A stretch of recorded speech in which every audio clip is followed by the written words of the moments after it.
L'homme est toute imagination.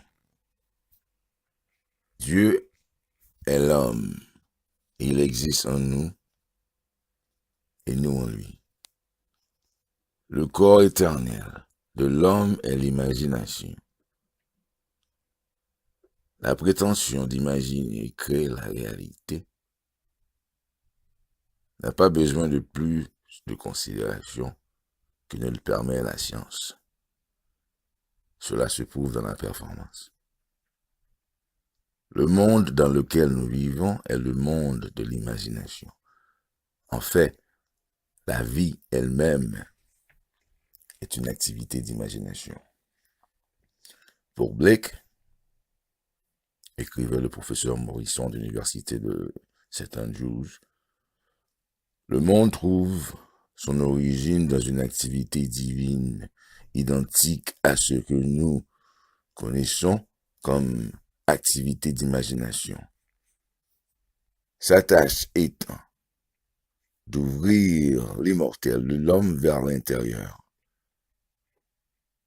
le monde de la pensée, dans l'éternité, toujours en expansion dans le sein de Dieu, l'imagination humaine. Rien n'apparaît au continu d'être par une puissance propre.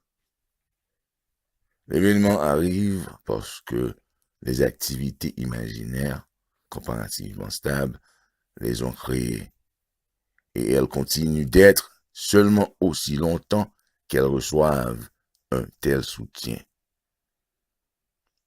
Le secret de l'imagination, écrit Douglas Fawcett, est le plus grand de tous les problèmes à la solution auquel le mystique aspire. Le pouvoir suprême, la sagesse suprême, le suprême plaisir, tout ça réside dans la solution lointaine de ce mystère. Quand l'homme résout le mystère de l'imagination, il aura découvert le secret de la causalité. C'est-à-dire, l'imagination crée la réalité. Par conséquent, l'homme qui est conscient de ce qu'il est, de ce qu'il imagine, sait ce qu'il crée. Réalise de plus en plus que le drame de la vie est imaginaire, pas physique. Toute activité est au fond imaginale.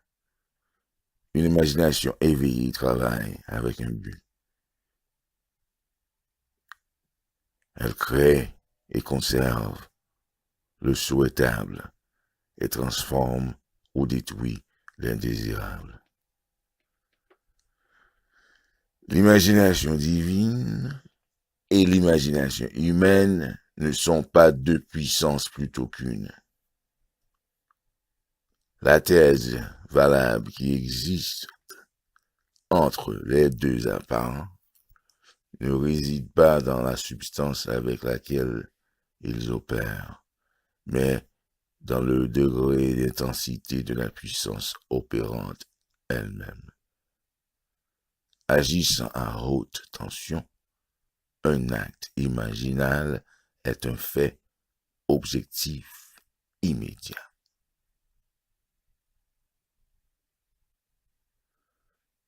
Un acte imaginal est réalisé dans un processus temporel, mais que l'imagination soit classée ou non, c'est la réalité ultime, essentiellement non objective, à partir de laquelle les objets se déversent comme des fantaisies soudaines.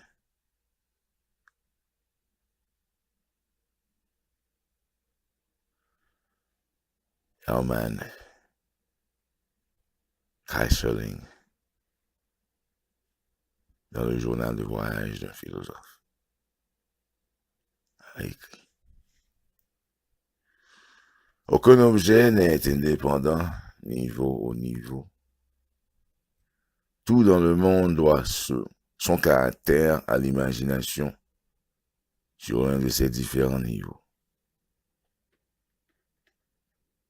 La réalité objective, écrit Fetché, est uniquement produite par l'imagination. Les objets semblent aussi indépendants de notre perception que nous inclinons à oublier qu'ils doivent leur origine à l'imagination. Le monde dans lequel nous vivons est un monde d'imagination et l'homme, à travers ses activités imaginaires, crée les réalités et les circonstances de la vie. Il est le fait, ciment, consciemment et inconsciemment. Les hommes prêtent trop peu d'attention à ce don inestimable, l'imagination humaine.